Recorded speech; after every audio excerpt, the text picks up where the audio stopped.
Hello and welcome to the Richard III podcast. In this episode we'll be dealing with a short introduction to Richard's life and times, upon which we will expand in later episodes. Richard Plantagenet was born on the 2nd of October 1452 at Fotheringay Castle in Northamptonshire. He was the seventh child and fourth son to survive, born to Richard Plantagenet, Duke of York, and his wife Cecily Neville. As the fourth son, he was unlikely to inherit a great deal, but would most likely have been expected to make his own way in the world. A career in the church was perhaps most likely. The Duke of York was a great-grandson of King Edward III and the most senior noble in England by the time his namesake was born. Cecily was a great-great-granddaughter of King Edward III herself through a different branch of the family. Called the Rose of Raby for her beauty, Cecily was a member of the powerful Neville family who held vast authority and influence in the north of England. They were frequently at odds with the Percy family, who also held great power in the region. It was reported later by a Neville family historian, John Rouse, that Richard was born with shoulder-length hair and a full set of teeth after 2 years in his mother's womb. It is worth noting that Rouse wrote this account after Richard's death, having praised him greatly during his lifetime. Following Bosworth, Rouse scurried round desperately trying to find copies of his history before rewriting it. Clearly this account seems unlikely, and contemporaries often stated that the young Richard bore a much greater resemblance to his father than his brothers did. The Duke of York was a man of average looks and normal height, so we can perhaps infer from this that his youngest son was similarly unremarkable. In the spring of 1459, aged 6, Richard was moved with his mother, older brother George and their sisters to Ludlow Castle. As conflict escalated, the Duke of York no longer trusted his family to the defences of Fotheringay. Ludlow was a seat of Yorkist power in the west. The castle was large and its defences stout. Protected by sharp cliffs and the River Teme, it is today a powerful ruin which in its prime must have been awesome to behold. The young Richard would have met his brothers there, the tall, handsome 17-year-old Edward and the 16-year-old Edmund, earls in their own right, of March and Rutland respectively. Richard must have been starstruck as they practised their martial skills in the castle courtyard. It may even have been the first time he had ever met his brothers. Over the spring and summer, the Duke mustered his forces to Ludlow. Toward the end of the summer, news arrived that young Richard's uncle, the Earl of Salisbury, was coming, and so was his son, the famous Earl of Warwick. Warwick was the captain of Calais, and his exploits must have been the stuff of legend to a young boy. Salisbury arrived on the 25th of September, and Warwick a few days later, with a large portion of the Calais garrison. In early October, as Richard celebrated his 7th birthday, news arrived that the King's army was approaching the Ludford meadows just outside Ludlow, where the Yorkist forces were encamped. The Duke protested his loyalty to the King. The King returned a message that a pardon would be offered to anyone who deserted York's cause immediately. On the 12th of October, the King's army arrived with Henry VI himself at its head. To the medieval mind, taking the field of battle against God's anointed king was inconceivable. It was a sin. The King's army camped a few miles from Ludford, and as night fell, the Calais garrison Warwick had bought scaled the earthworks around the camp and deserted into the darkness and the King's pardon. At the time when the Crown had no standing army, the Calais garrison was the closest to a professional army paid by the Crown that existed. Its loss was a huge blow. York, Salisbury and Warwick held an emergency council of war. Their decision was probably the only one available to them. They took to their horses and fled. York and his son Edmund headed to a warm welcoming island, whilst Salisbury, Warwick and Edward made for the Devon coast and then Calais, where they dug in, stealing a fleet of royal ships that assembled to assault them in the kind of act that was making Warwick a legend. The decision in which we are most interested here is that regarding Cecily Neville and her other sons. The Duchess, George and Richard, now just past the 7th birthday that may have foregone too much celebration, were left behind in Ludlow Castle. In the morning, the King's army descended upon Ludlow. According to legend, they found Cecily and her 2 young sons standing alone at the steps of the market cross. The scene is remembered as one of supreme nobility on the part of the Duchess, refusing to cower and hide. For Richard, though, it must have been terrifying. Perhaps Cecily sought to save Ludlow by surrendering willingly, but she did not. As she was hauled to the King with her sons, the army ransacked Ludlow, drinking, stealing and raping until they were sated. The castle was looted of everything of value. The story of Cecily's stand may have been apocryphal, but the effect would have been the same to Richard. York and his adherents were attainted for treason, and their lands forfeit. Cecily, George and Richard were placed in the care of her sister, the Duchess of Buckingham. They were well treated there. The Duke of Buckingham, Humphrey Stafford, was a renowned figure of honour and chivalry, who had sought to mediate between his brother-in-law and the king, but when the crunch came, had been unable to break his vow to God's anointed. This episode in Richard's life must have had an impact upon him. Thrust into a conflict that he could barely understand, and in which his only infraction was being the son of one of the protagonists, he played no part in the events at Ludlow, but what he witnessed as a boy of 7 must have left a mark. Abandoned by his father and his dashing older brothers, his uncle and his cousin in the night, left to face an army. Doubtless his mother's actions were noble, but how must Richard have felt stood beside her as the rampaging army approached? Frightened? Undoubtedly. Determined not to show it? Perhaps. He was the son of a duke and had his mother's example to follow. Did he learn the inequitable uncertainty of war that day, as he saw Ludlow pillaged like a conquered French town? Did he learn the importance of nobility of action from his brave mother? Did he learn real fear? Did he learn that not even family could be trusted? 2 years after Ludlow, with his father and brother Edmund dead, and having served a spell in the Low Countries in the uncomfortable security of exile, Richard's fortunes changed, and his world with them. His brother Edward won. He became King Edward IV, and in that instant, on his return to English soil at the age of 8, Richard ceased to be the 4th son of a duke destined for obscurity, and became a royal prince. Raised to the dukedom of Gloucester, Richard was also made a Knight of the Bath and a Knight of the Garter. In line with the tradition of the age, Richard was sent to the household of a noble for his knightly training. Little is known of this period of Richard's life, but he was placed under the care of his cousin, Richard Neville, the Earl of Warwick, and spent time at his castles in the north of England, including Middleham. Warwick was a nephew to Cecily, the son of her brother, the Earl of Salisbury, and an increasingly powerful noble. He had been powerful as captain of Calais, but his crucial assistance in winning the throne for Edward brought him ever more influence.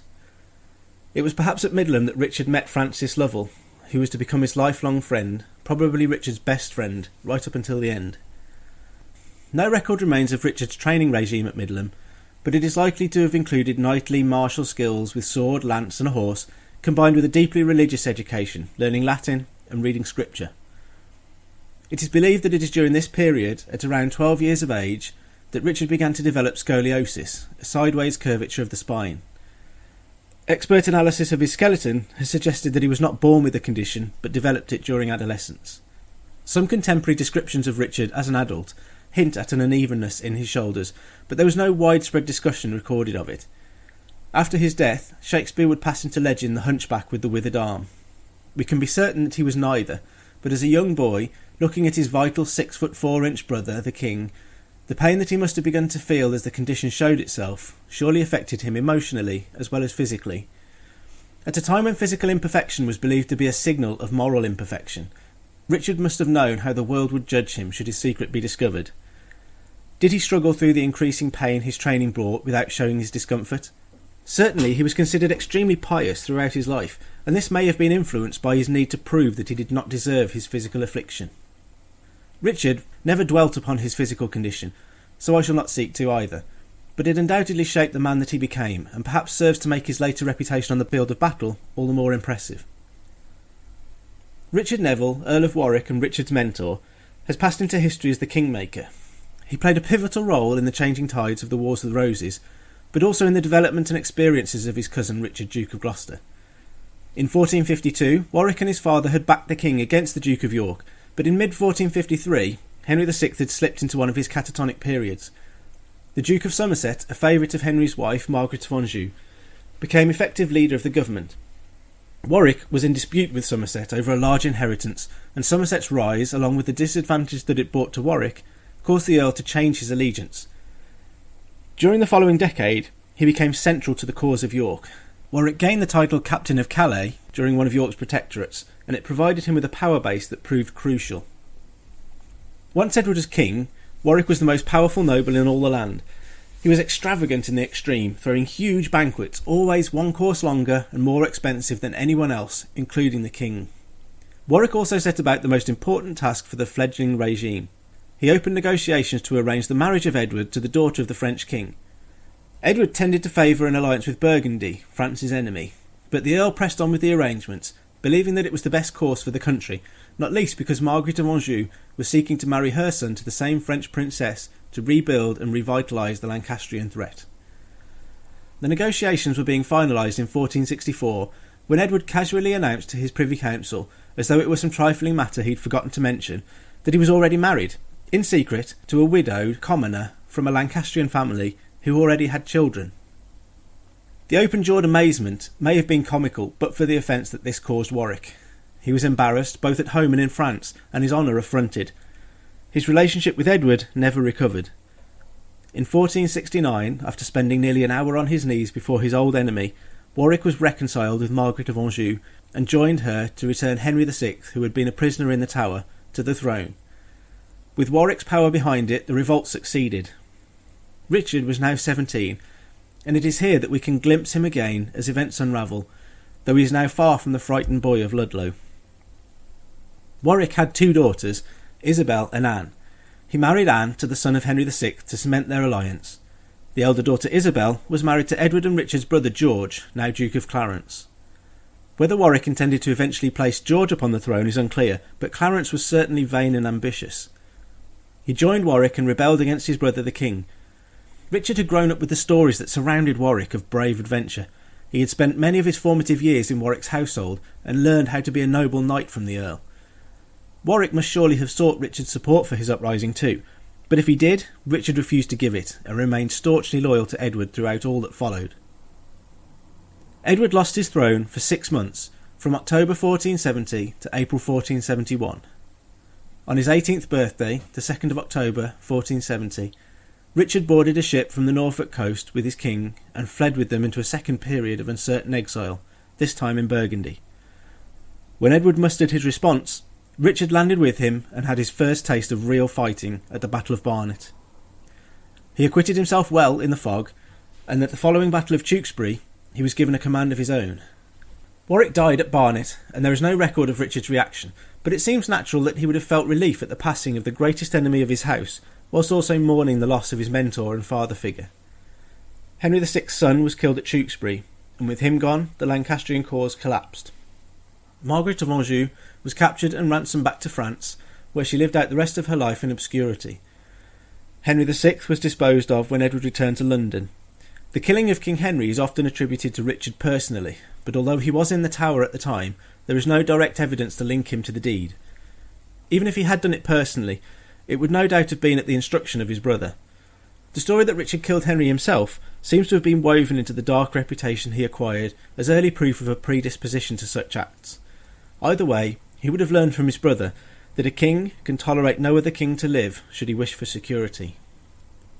Following Warwick's rebellion, King Edward was left with a problem, a vacuum of power that Warwick had previously inhabited. Edward had come to terms with George and forgiven him, but he could not allow Warwick's estates to fall wholesale into George's hands by virtue of his marriage to Warwick's daughter. That would surely lead to a swift repeat of history.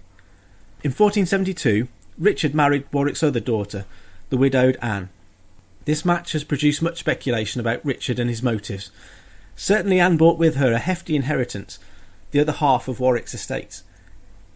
The match also had advantages for Edward in reducing George's share and therefore his threat. There is a legend that George and Isabel kept Anne under house arrest working in the kitchens of one of George's retainers to prevent her from remarrying and dividing the inheritance. The story goes that Richard found her, freed her, much to George's vexation, and married her. It is also possible, though impossible to prove, that there was at least an element of a love match involved. Richard may well have known Anne from his time at Middleham and may have nurtured feelings for her. It's also possible that Richard saw marrying Anne as a way to protect her and repay Warwick for the kindness he had shown the young Richard in his household. Perhaps he saw a kind of duty to his mentor, and that formed part of his thinking too. This, though, is all speculation. Eyewitness accounts report that Richard and Anne were very close and loved each other, but it is difficult to know what goes on behind closed doors, especially ones closed 500 years ago. The Warwick estate was eventually divided between George, who took the Midlands and the Welsh border areas, and Richard, who acquired all of the northern lands. Warwick's widow was deprived of all her property, and there is some evidence that she went to live at Middleham with Richard and Anne for a time. Richard acquired the northern estates at the expense of Anne's cousin George Neville. For his protection, Edward made Richard's title to the properties dependent upon the line of male heirs of the body of George Neville. Should George's male line fail, Richard's title to the lands would revert to a lifetime interest only. Interestingly, no such restriction was placed upon the rebellious George.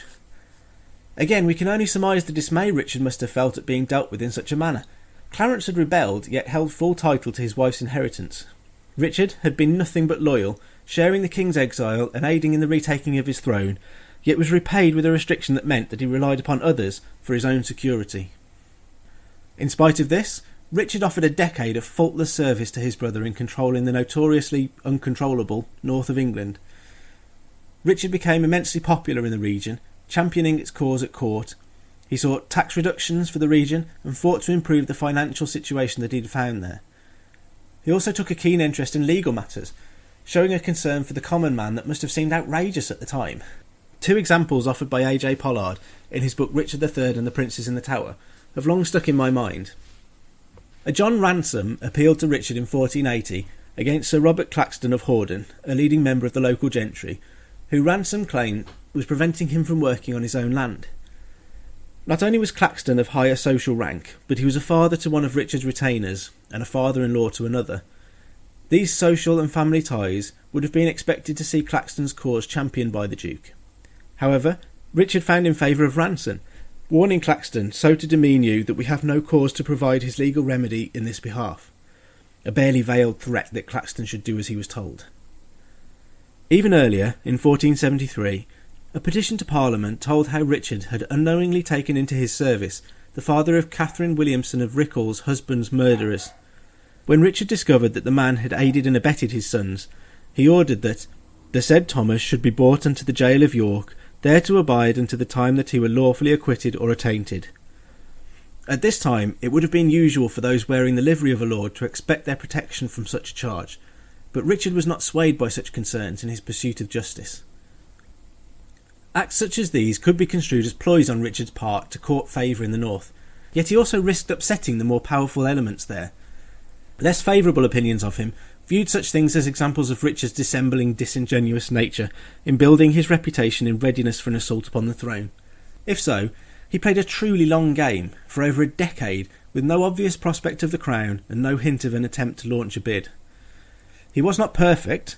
He dealt harshly with the elderly Countess of Oxford, bullying her into signing over her lands by threatening to house her in one of his icy northern castles, something that she feared would kill her. He could certainly be ruthless in the pursuit of what he wanted. Militarily, Richard also proved a boon for his adopted region. The Scottish borders had long been lawless, with frequent raids into England often launched from Berwick. Richard held these incursions at bay, so that the region felt secure for the first time in living memory and probably beyond. He led several successful campaigns against the Scottish, the pinnacle of his achievements coming in 1482, when the Scottish King James III threatened to invade England. Seizing the initiative from his brother, Richard marched on Berwick, seizing the town unopposed. The citadel of the castle held out, and when Richard got word that the Scottish army was marching south, he rode north to meet it. James III was seized by his own discontented nobles and imprisoned at Edinburgh. His nobles had little stomach for a fight, and as Richard burned towns and villages to try and provoke a confrontation, they moved east of the city. Richard entered Edinburgh without the loss of a single man during the campaign. Such was his control of his men that there was no looting and no trouble from the occupying soldiers. He then left Edinburgh unmolested and returned to Berwick, where the siege had been won in his absence by Lord Stanley. The campaign was an unmitigated success for England, and Berwick has remained an English town from that time to this. Edward IV wrote to the Pope in praise of his brother that he alone would suffice to chastise the whole kingdom of Scotland. Whatever his motivations, Richard was beloved of York, and the North in general, as a champion of their long-forgotten region. York rejoiced when Richard became king and mourned him after Bosworth, doing all that they could to resist the influence of Henry Tudor without openly inviting attack on the city. In 1483, Richard's brother died unexpectedly, and on his deathbed nominated the loyal and able Richard as protector of the realm. On the road to London, Richard took control of the person of his nephew Edward V from the new king's mother's family. On arrival in London, events were to take an even more dramatic turn that saw Richard setting his nephew aside and being asked to take the throne himself. His rule as King Richard III was short but traumatic. He lost his only legitimate son and heir, his wife of over a decade, and finally his crown and his life at Bosworth, ending 331 years of Plantagenet rule in England and ushering in the dawn of the Tudor era. These are the bare bones of the story of a man who has provoked controversy for over 500 years. Throughout this series of podcasts, we will examine in greater detail some of those controversies and try to separate fact from fiction to uncover the man behind the myth and to add some meat to these bones. We may even stumble across some new theories in the process. Thank you for listening to the Richard III podcast.